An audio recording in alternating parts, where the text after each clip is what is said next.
Assalamu alaikum. My name is Dr. Haris Jamil, and I am present General Club today.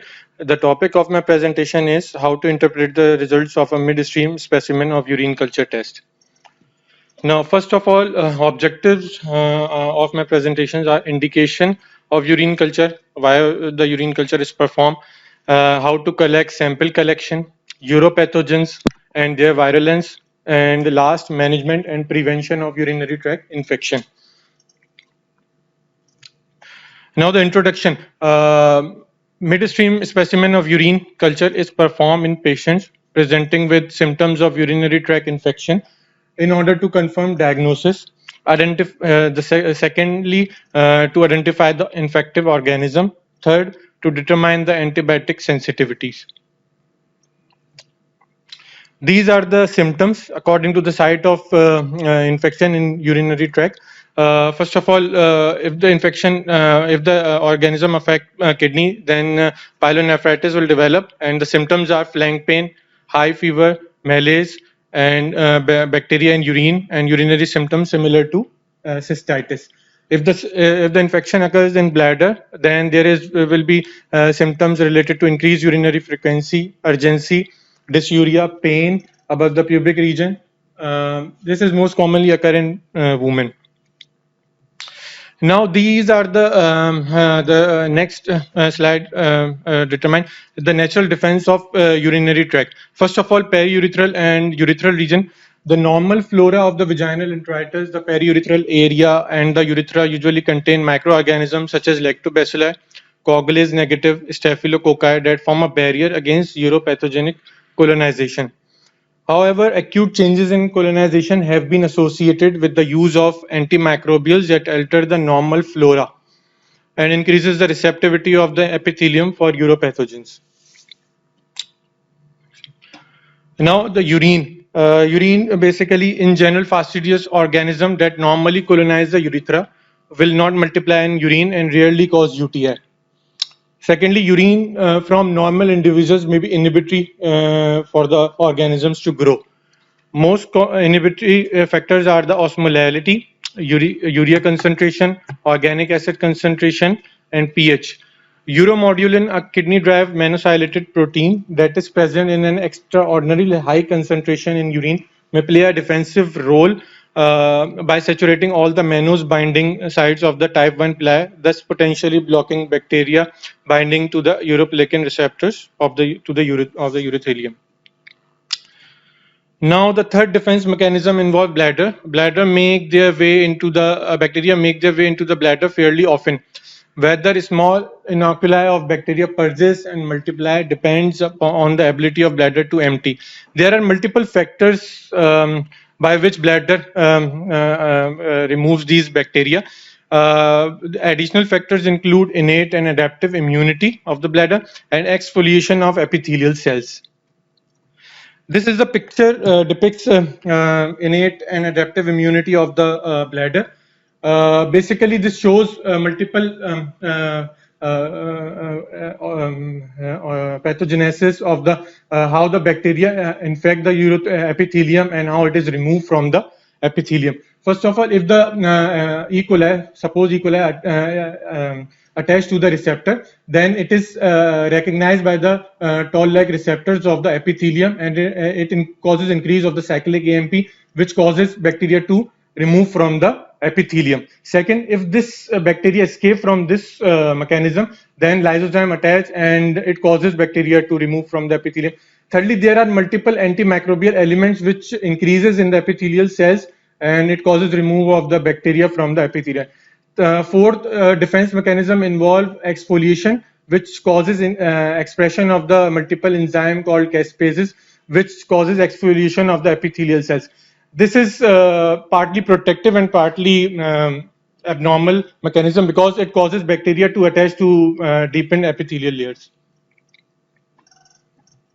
Now, urine collection. This topic is discussed previously, but for reminder, I describe here. Proper collection technique is important to minimize the risk of both false positive and false negative cultures. In females, the labia should be parted and the introitus cleansed with moist wipes. The specimen is collected in a sterile container. and refrigerated or processed immediately. False negatives can occur with the use of antimicrobial wipes, which may contaminate the voided specimen. In male patients, the prepuce must be retracted in uncircumcised man and the glands cleansed with soap and water. The first 10 ml is usually discarded as it represents urethral flora, but may be processed separately if you suspected urethritis or prostatitis in patients. In both men and women, false positives may occur when the specimen is contaminated with perineal flora or if the specimen is allowed to stand at room temperature for prolonged periods. Perineal contamination should be suspected when there are high numbers of epithelial cells or when cultured organisms are not usually pathogens. If female patients are unable to separate the labia to obtain a specimen, a catheter specimen may be required. But catheterization and collection of a mid-catheterized specimen is more accurate than a voided specimen, but carries a risk of iatrogenic infection. Suprapubic aspiration is highly accurate, but because it carries some morbidity and it is an invasive procedure, so it is not commonly practiced. Now, there are the techniques of urine culture, how the urine is cultured in laboratory. There are two ways in which urine is cultured. The most commonly used is a split agar, composed of 1/2 blood agar, which grows both gram-positive and gram-negative bacteria, and 1/2 deoxycholate or eosine methylene blue, which grows only gram-negative bacteria. Approximately 0.1 ml of urine is delivered to each half of the agar with a pipette, and the plate is then left to incubate overnight. The number of colonies is then counted and multiplied by 10 to calculate the number of colony forming units per ml. This is the picture of split agar. 1/2 is blood and other is another agar for culture of the organism. The second technique is called a dip slide and is a cheaper and simpler alternative to agar plating and has reduced sensitivity. It is dipped in urine with the excess urine allowed to drain off before being placed in its plastic container. One slide of the slide is coated with a soya agar and a general nutrient for the growth of all bacteria. The second side is coated with either EMB or McConkey's agar for the growth of gram-negative bacteria. It is left to incubate overnight and the colonies counted. This can be done either visually or more commonly with an automated device. Only 1/100 to 1/200 ml of urine will attach to each side of the slide. So the count is multiplied by 100 or 200 to calculate the number of colony forming units per ml. Dip slides are generally sufficient for accurate diagnosis of urinary tract infections and are useful in patients suffer recurrent UTI who are able to perform a culture with this technique at home. This is the picture showing dip slides and the colonies forming after the performance of test. At the bottom shows surface level of infection, colony forming unit per centimeter square, and at the above shows fluid colony forming units per ml. Now, the collection and the process of urine culture. Urine collected in a sterile specimen container must be processed within 2 hours or refrigerated, processed within 24 hours. Urine collected in sterile specimen container with borate preservative should be processed within 24 hours. Delay of 1 to 2 hours defer the quality of diagnostic evaluations. If the delays anticipated, the specimen are preserved at 40 degrees. And in field condition, boric acid can be added at a concentration of 1.8% so that we can perform culture later after 24 hours. Now the next slide represents routes of infection, how the infection grow in urinary tract and how it ascend. The urinary tract apart from the urethra is usually sterile and can occur by the following route: ascending route, hematogenous route, and lymphatic route. Ascending route is the most common route, then hematogenous and lymphatic represents less. Most bacteria enter the urinary tract from the bowel. We ascend through the urethra into the bladder. Bacteria that reach the renal pelvis can enter the renal parenchyma by means of collecting ducts at the papillary tips. Infection of the kidney by the hematogenous route is uncommon. However, kidney is secondly infected in patients of Staph aureus bacteremia. Now, this picture represents how the bacteria ascend. This is a picture depicts ascending route of the bacterial colonization. First, it shows contamination of the periurethral area with a uropathogen from the gut. Then the second step is colonization of the urethra and migration to the bladder. Then the third step is colonization and invasion of the bladder mediated by ply and adhesive adhesions जो E. coli के वगैरह. Inflammatory response start हो जाता है in the bladder and fibrinogen accumulation in the catheter. Then the inflammation response started and neutrophil accumulate, bacteria multiply and immune system submersion. Biofilm, then the next step is biofilm formation, epithelial damage by bacterial toxins and proteases and exfoliation occur. Then if the bacteria is not stopped here, then the organism ascend to the kidneys and colonization of the kidney occur and damage and acute pyelonephritis may develop in the kidney. Then if the patient is immunocompromised and other conditions happen, then the bacteremia or sepsis can develop in the patient. Now, before describing urinary pathogens, we need to discuss complicated and uncomplicated UTI. Uncomplicated UTI describes an infection in a healthy patient with a structurally and functionally normal urinary tract. While complicated UTI associated factors that increase the chance of acquiring bacteria to the patient and having structurally or functionally abnormal urinary tract, it most commonly affects men. These are the factors suggest a complicated urinary tract infection. These are the multiple factors. Number one is functional and anatomic abnormality if present in the urinary tract, male gender, pregnancy, elderly patient, diabetes, immunosuppression. If a patient has urinary catheter in situ, then there will chances of acquiring complicated urinary tract infection. And lastly, hospital acquired infection. These are the complicated urinary tract infection. This picture shows organisms commonly infect urinary tract. Most common organism in both complicated and complicated UTI is E. coli, which represents around 75% in uncomplicated UTI and 65% in complicated UTI.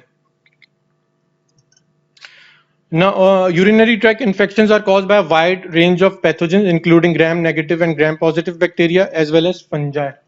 Uncomplicated UTI typically affect women, children, and elderly patients who are otherwise healthy. Complicated UTIs are usually associated with indwelling catheters, urinary tract abnormalities, immunosuppression, or exposure to antibiotics. The most common causative agent for both uncomplicated, as I already discussed, complicated and complicated UTI is uropathogenic E. coli. E. coli is by far the most common cause of UTI, accounting for 85% of community-acquired and 50% of hospital-acquired UTI. E. coli sequence type ST131 merits special attention as a rapidly emerging cause of multi-drug resistant infection. Now, these are the other organisms which causes complicated and uncomplicated UTI. For uncomplicated UTI, other causative agents are Klebsiella, pneumonia, Staphylococcus, Saprophyticus, Enterococcus faecalis. For complicated UTI, Enterococcus, pneumonia, Candida are the other organisms. Now, how to confirm the urine specimen is positive or negative? In a female patient presenting with clinical symptoms of acute uncomplicated cystitis greater than 10 to the power 3 colony forming units per ml of a known uropathogen is considered significant when obtained from a midstream urine specimen.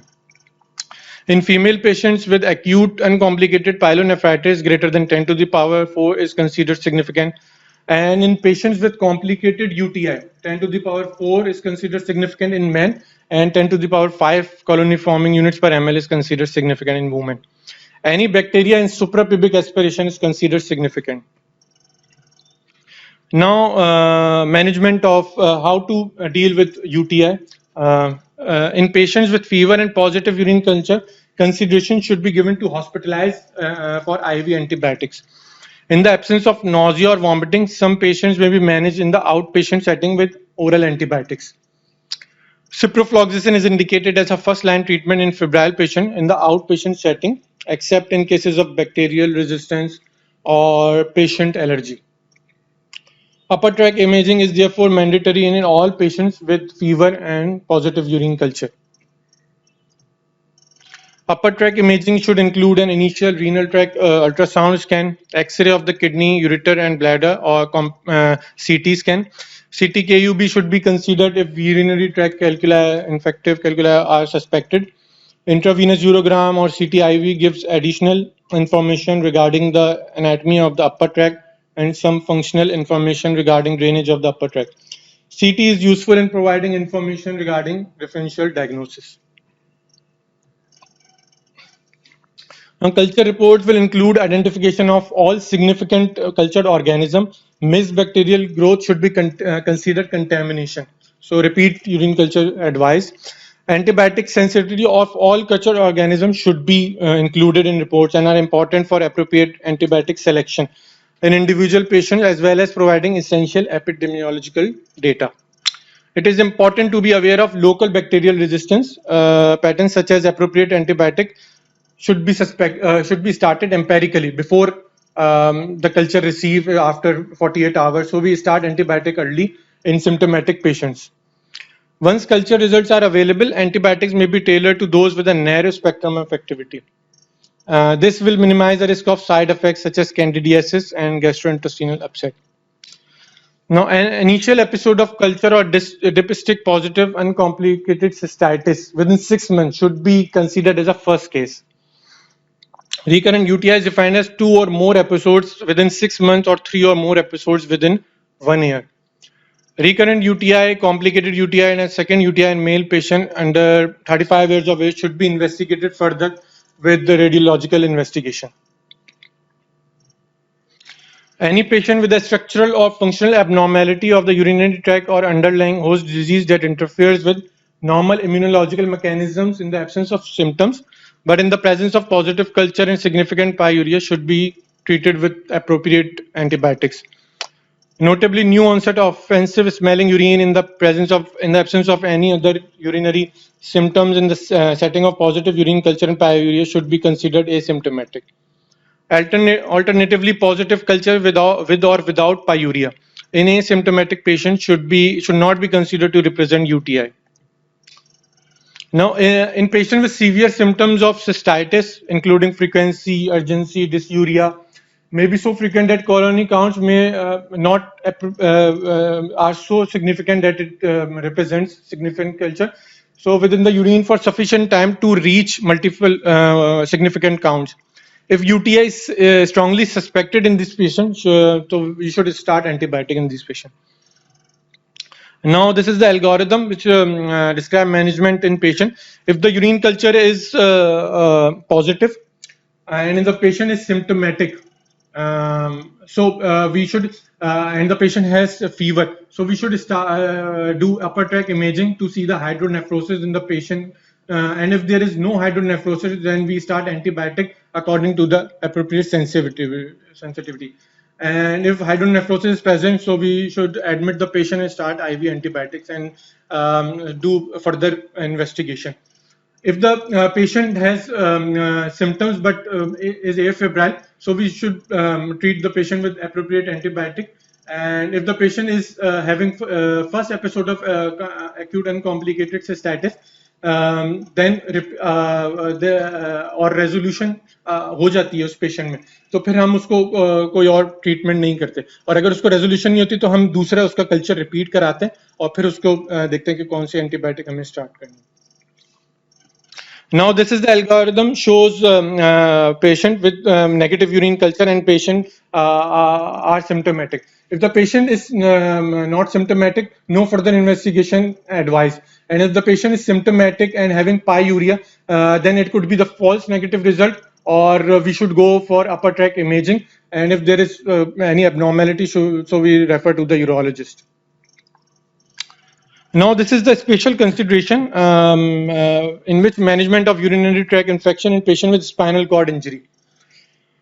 UTI are among the most common urologic complications of spinal cord injury. It has been estimated that approximately 33% of spinal cord injured patients having bacteriuria at any time. And UTI is the most common cause of fever in spinal cord injured patients. Most patients with bacteriuria are asymptomatic. Risk factors associated with UTI in a spinal cord injured patient include impaired voiding, over-distension of the bladder, elevated intravesical pressure, reflux, instrumentation, and poor hygiene. Now, CIC has been shown to decrease lower tract complications by maintaining low intravesical pressure and reduce the incidence of stones. CIC places patients with a spinal cord injury at the lowest risk for significant lower tract complications. Onset of bacteriuria may be delayed using a suprapubic catheter compared with urethral catheter. The frequency of infection remains the same in suprapubic catheter in patients with CIC, but the onset of symptoms and development of UTI could be delayed in patients doing CIC. Bacteriuria in patients with spinal cord injury differs from that in patients with intact spinal cord in its etiology, complexity, and antimicrobial susceptibility, because E. coli is isolated in only 20% of patients, while in spinal cord intact patient it approximately counts 65 to 75% patients. Other organisms include Enterococci, Pseudomonas are among most common in spinal cord injured patients. Urine culture must be obtained before initiation of antibiotics in all spinal cord injured patients. For a febrile patient, an oral fluoroquinolone is the agent of choice. Patients with fever or chills are usually admitted and treated with parenteral aminoglycoside or a third generation cephalosporin. Patient should be admitted having symptoms and fever, so we should admit the patient. Because these patients having low symptoms, they commonly present with pain in suprapubic region, backache, and fever. They do not have storage of symptoms and bladder symptoms. Antimicrobial prophylaxis is not supported for most patients who have neurogenic bladder. Evidence from studies in spinal cord injured patients suggests that bladder catheterization for longer than 10 years is associated with increased risk of carcinoma of the bladder. Now, this is a special consideration bacteriuria in pregnancy. Screening for bacteriuria with a culture should be performed in all pregnant women during the first trimester. Unlike in non-pregnant women, spontaneous resolution of bacteriuria in pregnant women is unlikely, because in pregnant women, patient do not routinely clear out the bacteria in the urinary tract, while in non-pregnant women they routinely clear out their bacteria in the urinary tract. All pregnant women with bacteriuria should be treated. Bacteriuria more commonly progress to acute pyelonephritis during pregnancy. Why it is treated? Because it rapidly progresses to acute pyelonephritis and leads to the complications. Pyelonephritis develops in 1% to 4% of all pregnant women and in 20 to 40% of pregnant women with untreated bacteriuria. Pregnant women with acute pyelonephritis should be hospitalized and treated initially with parenteral antimicrobials.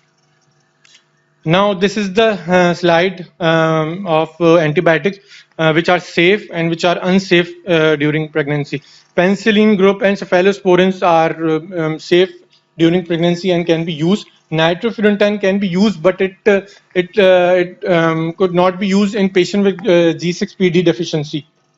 Agents that should be avoided include fluoroquinolones, chloramphenicol, trimethoprim, erythromycin, and tetracycline, because it damage multiple organs during development of the fetus. Thank you. Right. So this is very important aspect of urinary tract infection, and you have rightly summarized each and every step of this aspect. And there are certain things which need to be clearly understood by everybody who wants to run the urology clinic, and that is female gender. Now, whenever a UTI is a topic which is discussed, or a female patient comes to you in front of you, then the age of the patient is very important. The cycle of the physiological cycle in which the patient is at that time is also very important, because these hormones which are there in probably different concentration at different parts of the cycle actually makes the person sensitive to certain organisms at one point in time or another. Similarly, this process of pregnancy is also a physiological process. And again, in the context of a female, it has to be looked into. So you see, the susceptibility of a person to infection is also guided by physiology. And there is nothing pathological about it. Meaning to say, whether you want to treat that infection or not, it has to be with the background in the context of female, with the background of, again, I'm repeating myself, with the background of physiology. So you should or you should not treat an infection unless and until you have gone through the whole history, whether the person is in one phase of life or the other phase of life. So that is my concern when somebody comes to you, comes to me at least, having a fairer gender. A very nice presentation, Dr. Harris.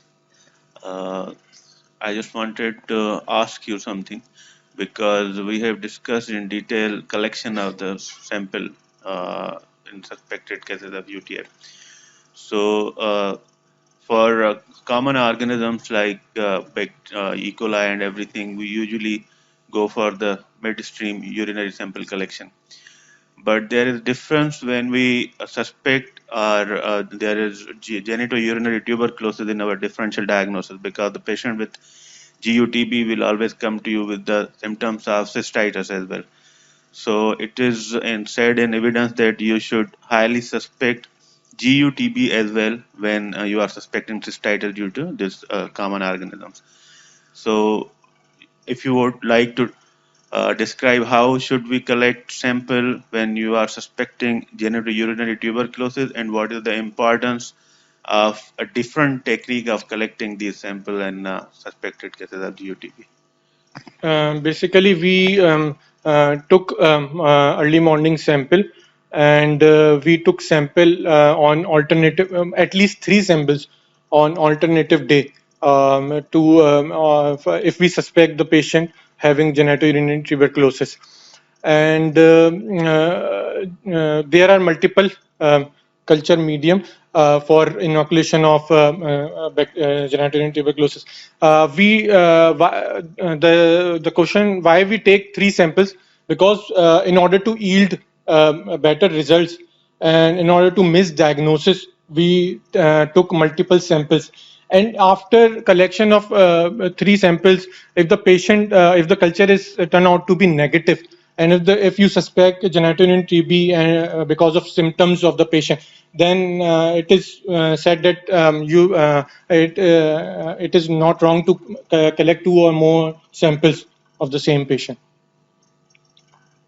AFB, basically we do AFB smear and culture in these patients.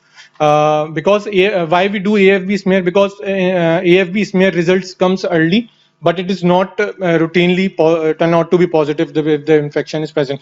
And culture took 1 week to turn out to be positive. So AFB smear is done.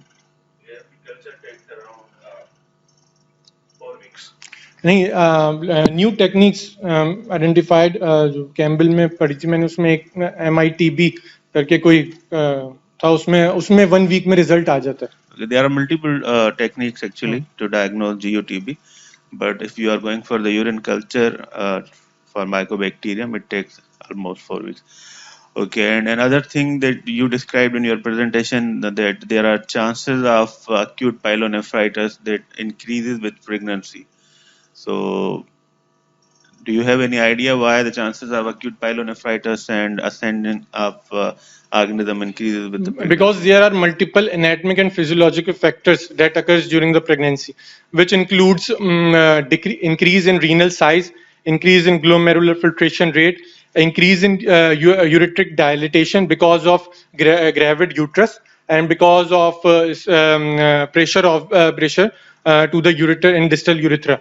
Distal ureter. So there will be increased hydronephrosis and hydroureter in the ureter, and there is a stagnant urine present, so it could likely infect urine. The most common reason behind this is the urethral dilatation, as you said, and as sir has suggested that hormones once again has a very vital role in female Estrogen and patients. So it is progesterone. basically progesterone that leads to the physiological dilatation of Yeah. ureter, and this enhance makes susceptibility of pyelonephritis in pregnant women. Thank you so much. Thank you.